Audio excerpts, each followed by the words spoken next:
The world's first major terrorist attack since World War II. But who are the people behind the outrage? By now, many know about the following heinous attacks by the Zionists, but there is one terrorist attack they tried to memory hole most. First, let's do a quick recap. 1924, assassination of Dutch Jewish poet and correspondent of the Daily Express, Jacob Israel de Haan, in Palestine, because of his outspoken anti-Zionist views that were influencing world Jewry.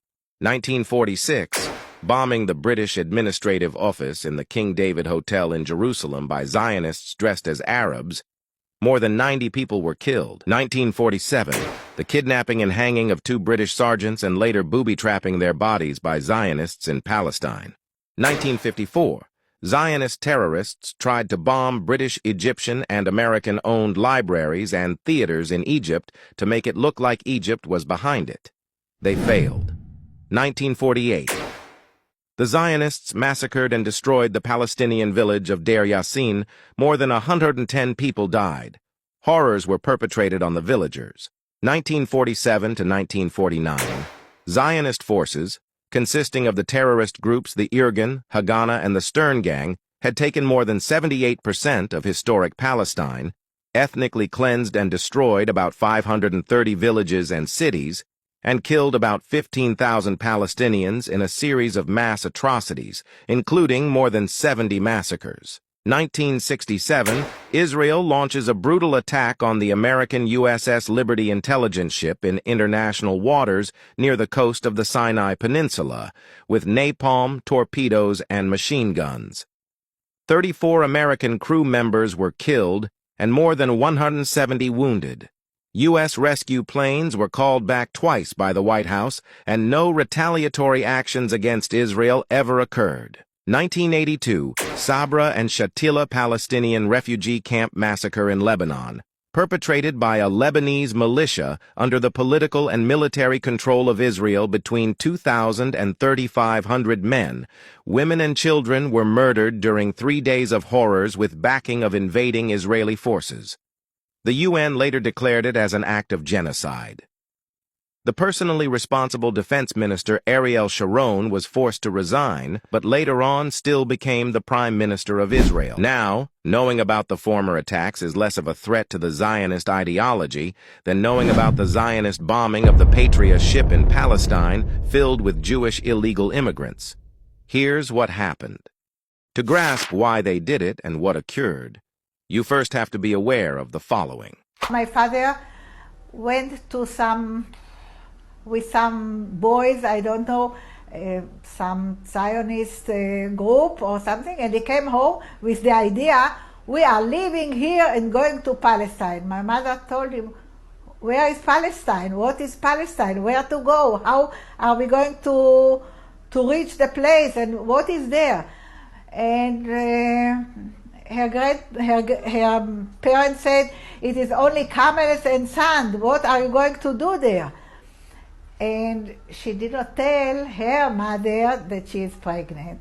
In 1939, with war in the offing, the oil pipeline from Iraq through Palestine became one of Britain's major strategic worries, along with the Suez Canal, the empire's lifeline to the Far East.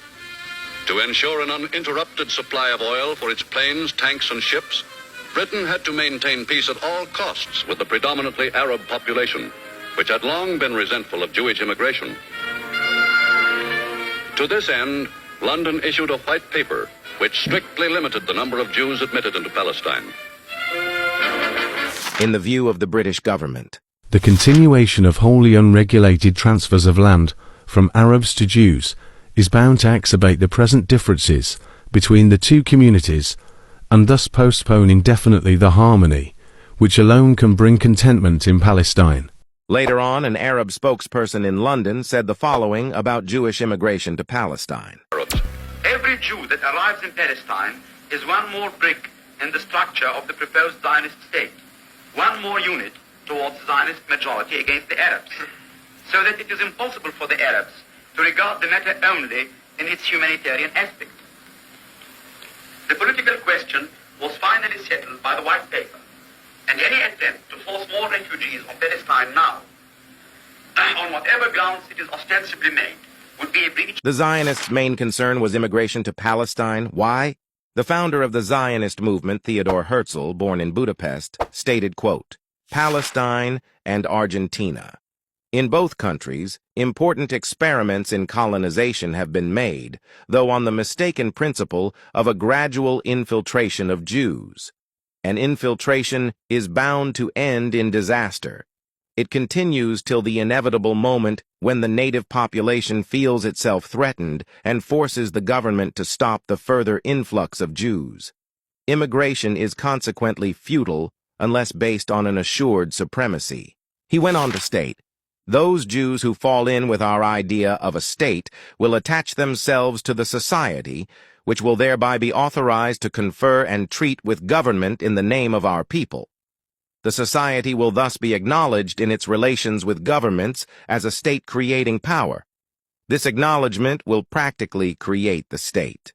Their priority is an ongoing influx of Jewish immigrants because this means subsequently a majority over the natives, which would bring about the Zionist state." Ben-Gurion, a prominent Zionist figure, said in 1938, after the Night of Broken Glass in Germany, quote, "If I knew it was possible to save all the Jewish children of Germany by their transfer to England, and only half of them by transferring them to Eretz Yisrael, I would choose the latter." End quote.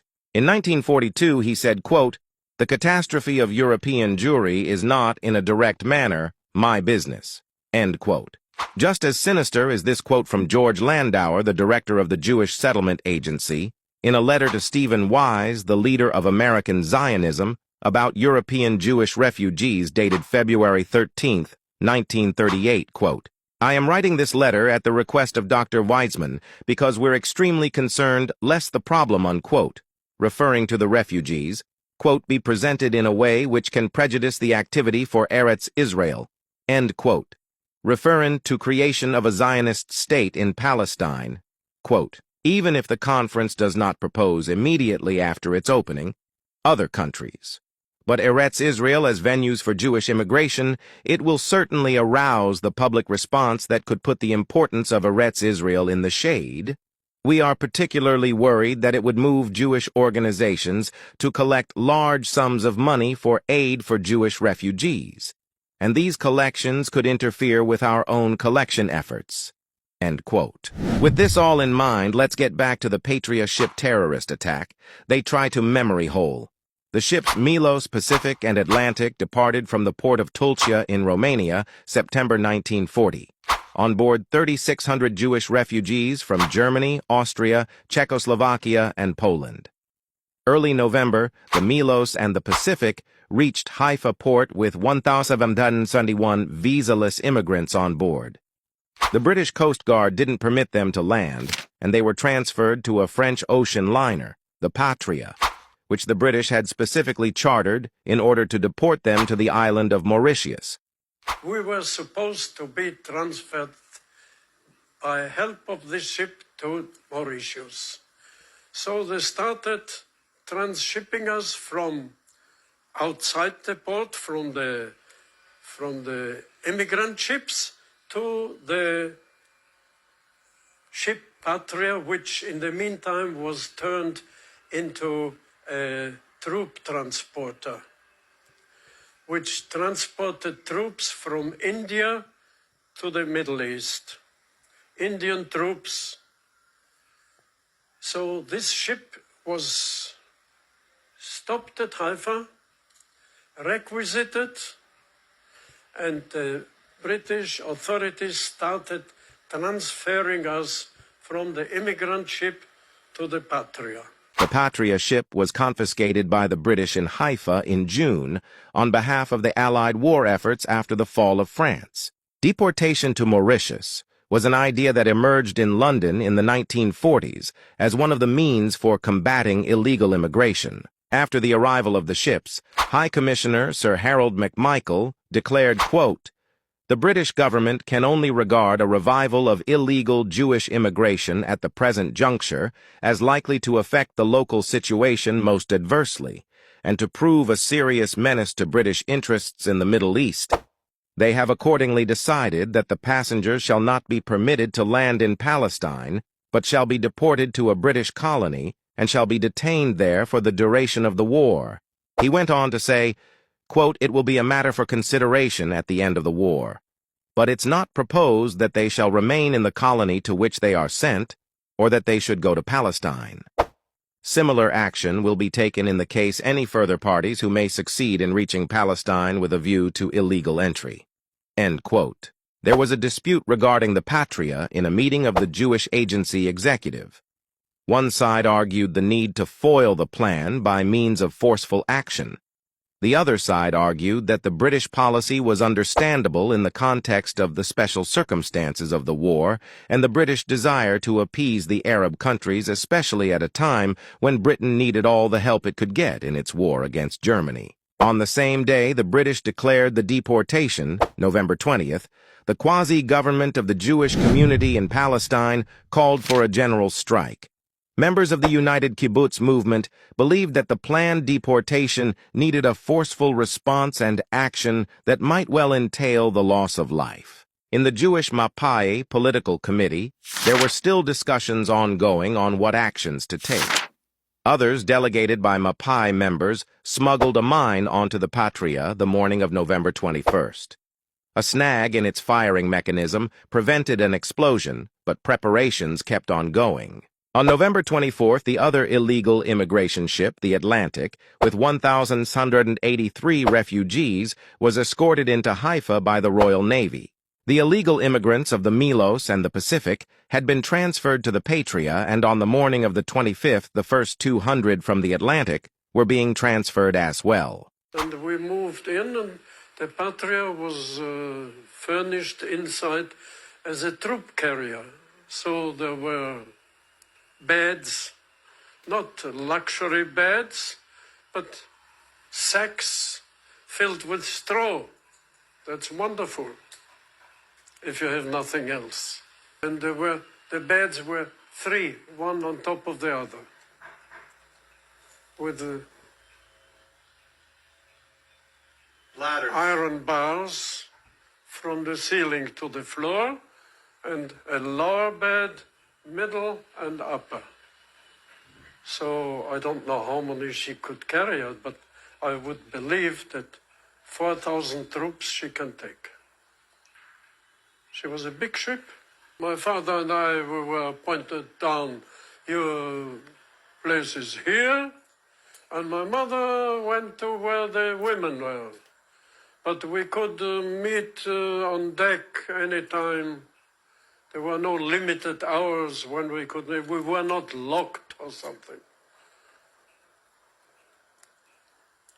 And I remember, well, the crew, I think there was an Asian crew on the ship.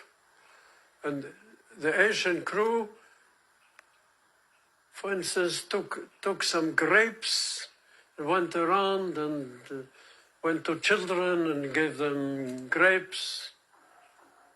I didn't get many grapes, maybe 3 or 4, but it was the goodwill that mattered. We did not experience anything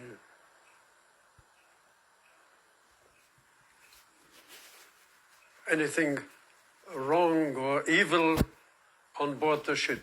The Haganah, the Zionist militant group that were behind the terrorist acts we previously discussed, together with the Mapai political party leadership and the Jewish Agency, approved a plan to mine the Patria. A commander of the Haganah nominated Munya Mardor of the Special Operations Unit to execute the mining of the Patria. One of the Patria cooking ovens malfunctioned. This was either coincidentally or on purpose.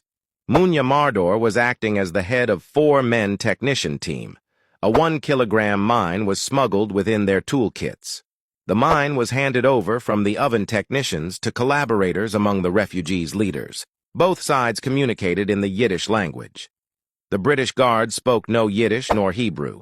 The collaborators set the bomb against the external wall of the engine room and set it to go off to Monday, November 25th. At 9 a.m. The claimed intention for the bomb was to sabotage the ship and preventing its departure. 0.5 kilogram would have been sufficient, but the Haganah engineers prepared a bomb double the power. The bomb was also attached to the metal shield instead of to the internal engine. The consequences were catastrophic. The bomb ripped a big hole in the ship's bottom. When I heard the explosion, I knew this is something bad that's damaging the ship. That's not just a loud noise. I was alone by myself at the worst place where I could be. That's down the hold. And when I go up, I got to go on the stairs here and there and the next stairs. And by the time I get there, there will be lots of people trying to go up the stairs. I was worried. I went like a cat upstairs, and on the stairs it was full of people, and they couldn't move because they disturbed one each other. If they had waited for a minute and let it loose, run away. Panic does those things. I went around them. I climbed places. I found different places and got out on deck. And where I got out, my father exactly was coming the opposite way. He was trying to get down to find me. So we met on deck. My mother was standing in the back near the railing. So we were together. And the Patria tilted leftwise and filled with seawater within 10-15 minutes and sunk. The ship sank within a few minutes. I think it took less than 10 minutes. The ship turned over towards its starboard side, to its right side. So my father and I helped my mother over the railing to the higher side, and then my father and I climbed over the railing because it started to lay down on its starboard side until it hit the ground. It was inside the port, so it was not very deep. And there were people running on deck because now it was the floor to them. They were running and still screaming and jumping into the water. And my father said, "Stay still, don't jump anywhere. We could feel that the ship touched the bottom. It cannot sink anymore." He grasped the situation fully and understood it. 267 people died. Everybody who was on this side drowned. Everybody on this side, the British saw what happened and they tried to help. But people slide down and jumped into the water. And people throw children into the water. There was a panic, and even people who didn't know to swim, ran and jumped into the water. Others were locked inside in various places where they couldn't get out from. 1,543 refugees and 228 British crew members managed to survive. Some swam ashore. Others were saved by British security personnel and Palestinian port workers on boats and foot that rushed to the scene. And the Arabs, the fishermen, they started to bring small ships and they took out people what they could. Finally, we were picked up by boats from the outside and taken to one of the stores on the shore, and inside the port area. There, to our great surprise, there were British women volunteers who were already ready to serve us with tea, coffee, cakes, you name it. This was exactly the reception we expected when we came to Israel. It changed because we were in an emergency situation. And we were well served, and they also very much helped with the saving lives and taking people out of the water and so on. The British High Commissioner McMichael told Charette, the then head of the political department of the Jewish agency, quote, "The fellow who had done it deserved to be hanged sky high," end quote, since it was clearly no accident. At the time, it was not known yet that Charette had a part in it. He later confessed in a letter in 1957. The scale of the Patria tragedy led the British government to announce on the 27th of November that whereas the remaining 1,600 refugees on the Atlantic would still be deported to Mauritius, the 1,900 refugees who had been on the Patria when it sank would be allowed to remain in Palestine. We were survivors of a sunken ship, and the law said that survivors from a sunken ship had to be saved and taken to a safe place. But the others of the three ships who were not yet transferred to the Patria they were also brought to Atlit, but locked away from us, and a few days later actually shipped to Mauritius. And we who were at the sinking, we were saved. And so I was born in Tel Aviv.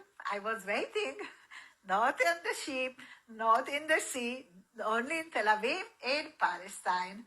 And I have a birth certificate that I am a Palestinian. British Commander-in-Chief in the Middle East, General Wavell, protested this decision and telegraphed to the Secretary of State for War, Anthony Eden, on November 30th, quote, "Have just heard the decision regarding Patria immigrants. Most sincerely trust you will use all possible influence to have decision reversed. From military point of view, it is disastrous. It will be spread all over the Arab world that Jews have again successfully challenged decision of British government and that policy of white paper is being reversed.